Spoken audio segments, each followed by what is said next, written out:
एक बार जोर से नारा लगाइए, बाबा साहब अमर रहे, बाबा साहब अमर रहे,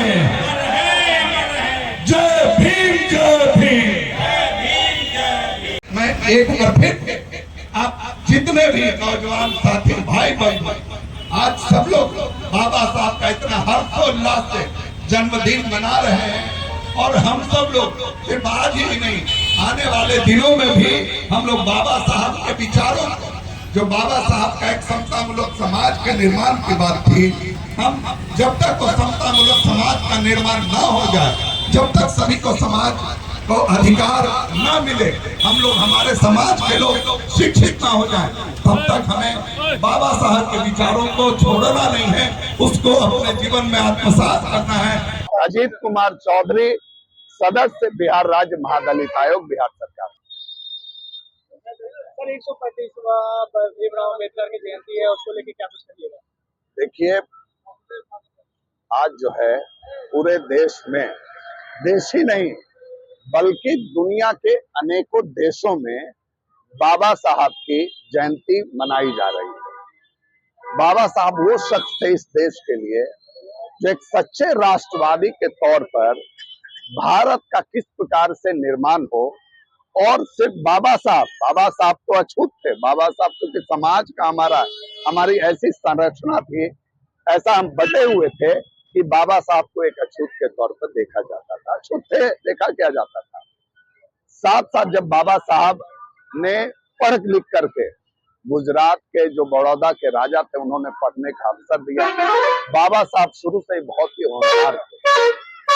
जब पढ़ लिख करके बाबा साहब जब आए भारत, तो भारत में इतनी सामाजिक विकृतियां थी, इतना शोषण था, अनुसूचित जाति समाज, वंचित समाज, जो उस समय के अछूत समाज थे, तो उस समाज को किसी प्रकार का कोई अधिकार ही नहीं था, ना राजनीतिक तौर पे अधिकार था, ना सामाजिक तौर पे किसी प्रकार से जीने का भी अधिकार नहीं था।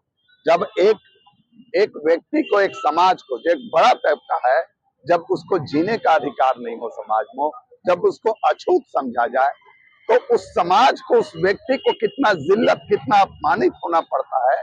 ये बाबा साहब इतना विद्वान होते हुए भी कितना उनको झेलना पड़ा, कितना उनको अपमानित होना पड़ा, जिल्लत है, अछूत के तौर पर उन्हें देखा जाता था। बाबा साहब ने ठान लिया कि हम इस समाज के हक और अधिकार के लिए, ये जो अछूत कहा जाता था, उनको हटाने के लिए, और इस समाज को पूरे तौर पे मुख्य धारा में लाया जाए, राजनीतिक तौर पे, सामाजिक तौर पे लाया जाए, इसका उन्होंने लड़ाई लड़ा। और ये देखिए, बहुत ही हर्ष और खुशी की बात है कि अंग्रेजों ने भी बाबा साहब की विद्वता को समझा, और भारत जब आजाद हुआ तो कांग्रेस ने भी समझा। और ये बहुत खुशी का बात है कि बाबा साहब को एक संविधान निर्माता के तौर पे जाना जाता है। बाबा साहब ने इस देश के लिए संविधान बनाया। ऑलरेडी जो बनाया जा रहा है, 135वीं जयंती मनाई जा रही है, इसमें बड़े पैमाने पर पूरे देश भर में आज भारत के प्रधानमंत्री इसको, बिहार के मुख्यमंत्री जो पूर्व हो चुके हैं वो भी किए हैं। ये छोटे से कार्यक्रम करने का उद्देश्य क्या है? नहीं, छोटा कार्यक्रम, ये हर्षोल्लास का बात है।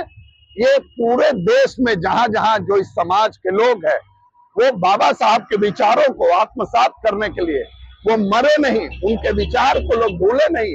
बाबा साहब ने कहा, शिक्षित बनो, संघर्ष करो, संगठित हो। तो शिक्षित अगर बनने के लिए उन्होंने कहा, तो किसी एक समाज को नहीं कहा। जो समाज गरीब है, निश्चित तौर पर जो समाज शिक्षा से दूर है, उसको तो आगे आना ही पड़ेगा। और वो चाहे समाज के किसी व्यक्ति के अंदर हो, किसी परिवार के अंदर हो, हर कोई आज चाहता है कि वो शिक्षित बने। तो बाबा साहब ने अगर इतनी बड़ी बात कही, शिक्षित बनो, संघर्ष करो, संगठित हो, तो ये तो हर जगह के लिए है, हर व्यक्ति। आप सवर्ण समाज में, क्या सवर्ण समाज के लोग सभी आगे हैं? उस समाज के नाम पे बहुत सारे लोग जो है अपने ही समाज को लोग ठग रहे हैं। उसमें समाज में बहुत सारी विकृतियां हैं, लोग अशिक्षित, मैं जानता हूँ। उसी प्रकार से कि आपके आरक्षण में भी बढ़ रहा है। हाँ, निश्चित तौर पे देखिए, हमारी शुरू में जो हमारी जनसंख्या थी, और हमारे जो एक सीमित जातियां थी अनुसूचित जाति में, जब आप उसमें अनेकों जातियों को जोड़ेंगे, तो निश्चित तौर पे वो संख्या बड़ा होगा, आबादी बड़ी होगी। नहीं, हम बाबा साहब मात्र 10 साल के लिए ही आरक्षण की व्यवस्था किया था। तो ये हमारे नेता भूल गए। अगर आप बेहतर तरीके से काम किए रहते उस समाज के लिए, उसको आप मुख्य धारा में लाए रहते, उसको आप शिक्षित बनाए रहते, समाज के अंदर जो कमी थी वो अगर दूर हुआ रहता तो शायद 10 वर्षों के बाद हमें आरक्षण की जरूरत नहीं पड़ती। जो आरक्षण की आप बात कर रहे हैं, आरक्षण आपको इसलिए दिया गया है कि आप बढ़े, लेकिन बढ़ने के लिए जो आरक्षण मिला उसका फायदा सवर्णों को क्यों दिया गया? सवर्णों को क्यों दिया गया? मैं आपसे पूछ रहा हूँ एक चीज, आप मुझसे प्रश्न कर रहे हैं, मैं भी एक प्रश्न करता हूँ। सवर्णों को आज 10% के आरक्षण की क्या जरूरत है? नहीं, आपको थोड़ा अध्ययन करना पड़ेगा।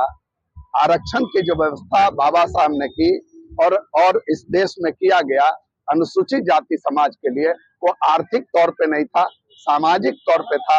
सामाजिक तौर पर जो पढ़ लिख करके, जब बाबा साहब के पास इतनी डिग्रियां थी तब उनको अछूत समझा जाता था, उनको होटल में नहीं रहने दिया जाता, उनको सवर्णों के बगल में नहीं बैठाया जाता था।